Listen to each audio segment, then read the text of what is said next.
Olá pessoal, espero que esteja tudo bem com vocês. Comigo está tudo ótimo. Conforme vocês viram aí pelo título do vídeo, hoje quero falar sobre um assunto que é muito, mas muito polêmico aqui em Moçambique, não só em todo o continente africano, que é a morte.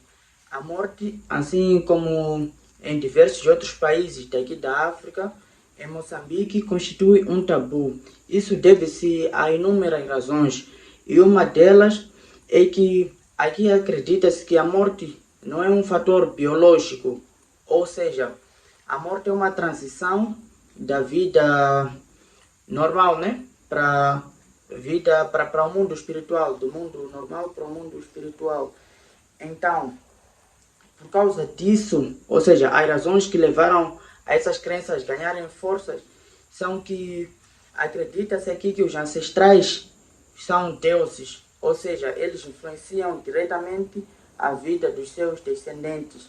Quando alguém falece, os seus descendentes, até por mais que não seja descendente, seus familiares podem fazer pedidos, ir debaixo de árvores lá, cultuar. É necessário que se façam inúmeros rituais para que aquela pessoa que perdeu a vida continue abençoando e protegendo a família. Esse é o primeiro motivo, então quero que vocês coloquem em mente alguns pontos. Primeiro, essa transição do mundo real para o mundo espiritual. Segundo, crenças tradicionais. Em conversa com alguns amigos do Brasil, eles me questionaram, mas por que os africanos ainda acreditam muito nisso, uma vez que o mundo já está evoluído, existem muitas explicações científicas, não só a respeito da morte.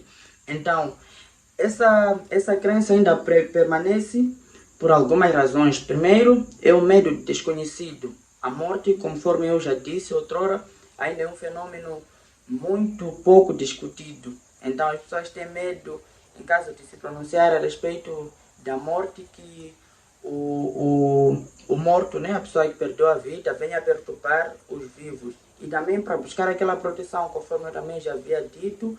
E, inclusive, quando acontece alguma morte na sociedade, que a morte não tenha assim uma causa justa ou não tem uma certa explicação, né? Porque vocês sabem, quando ocorre um fato, as pessoas vão distorcendo as informações, até que quem vai receber a informação pela quinta mão vai receber a informação muito pouco fiel ao que sucedeu na realidade. Então, daí que se busca explicações espirituais para justificar. Alguns acusam os avós, outros tios, vizinhos, namoradas, esposas, amantes, todas as pessoas quase que têm ligação com a pessoa que perdeu a vida. Há de destacar que quem sofre muito com essas acusações de feitiço e bruxaria são os idosos, as pessoas já de elevada idade, né, dentro da sociedade, são as mesmas que são consideradas feiticeiros, e acredita-se ainda que algumas mortes têm a ver com feitiço, porque segundo explicações também que foram oriundos de crenças, né, tradicionais que foram passadas de gerações em gerações aqui da África, é que os feiticeiros podem sacrificar seus parentes mais próximos, que é para poder elevar a sua categoria, ou seja, obter um poder mais elevado do que ao que tinha. É mesmo o sentido geral do que se designa a aquisição de poder, ou seja, sacrifício, né, para a aquisição de mais poder do que já existe. E vão comentando, apesar de que o vídeo ainda não terminou, o que vocês acreditam, vocês acham que tem alguma relação de fato? Se você for africano, moçambicano, sei lá, de qualquer outro país daqui da África, também comenta como é que é lá. Eu não sei se deveria estar a falar isso, mas por questões didáticas, quero relatar um caso que já sucedeu, não dentro da minha família, mas sim com familiares de vizinhos. É que uma família era casada, um senhor era casado com uma senhora de idade, né? Então, o marido perdeu a vida. Depois foram para os curandeiros. Curandeiros são médicos tradicionais. Vocês já devem saber o conceito de curandeiros. São aqueles bruxos mesmo, os macumbeiros, né, como designam alguns, mas muitas das vezes é usado esse termo de forma preconceituosa e nesses termos que eu estou a tentar explicar aqui para vocês. Então, vão lá, recorrem e o curandeiro é como se fosse o consultor, né? Depois ele explica aí que a morte aconteceu por causa disto, isto e aquilo. E nesse caso, foi o homem que perdeu a vida. Acusaram a mulher e os filhos fizeram. Eu repudio totalmente essa atitude.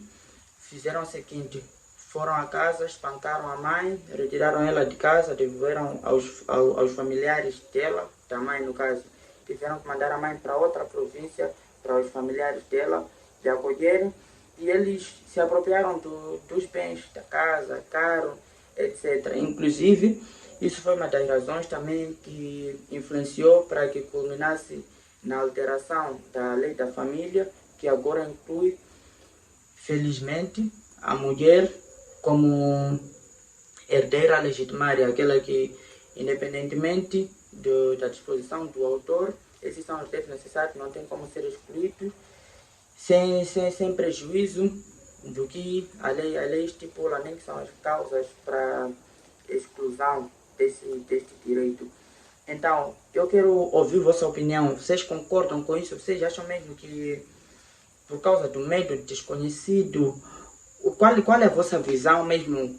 Como é que vocês atribuem nas vossas culturas a questão morte? Se é uma coisa natural ou se é uma coisa que é influenciada por bruxaria, feitiçaria, magia negra, como designam também, embora que, como já havia dito também, sobre macumbeiro, é usada no sentido pejorativo. Quero ouvir vossa opinião. Como é que é aí no Brasil? Existe feitiçaria? Existem curandeiros? Justificam mortes? Se mortes são naturais? Se de fato lá os idosos são considerados feiticeiros? Coitado dos idosos. Só que cuidou dos filhos, deu de comer, por mais que possa até não ser as melhores condições, mas deu o seu melhor na condição que ela estava, para depois acontecer essa tragédia. E o que vocês acham disso? E qual é o remédio que nós podemos usar para poder extinguir isso dentro da nossa sociedade? Muito obrigado por assistir até aqui. Aqui quem fala é Aurélio do Rosário. Inscreva-se e dê a sua opinião.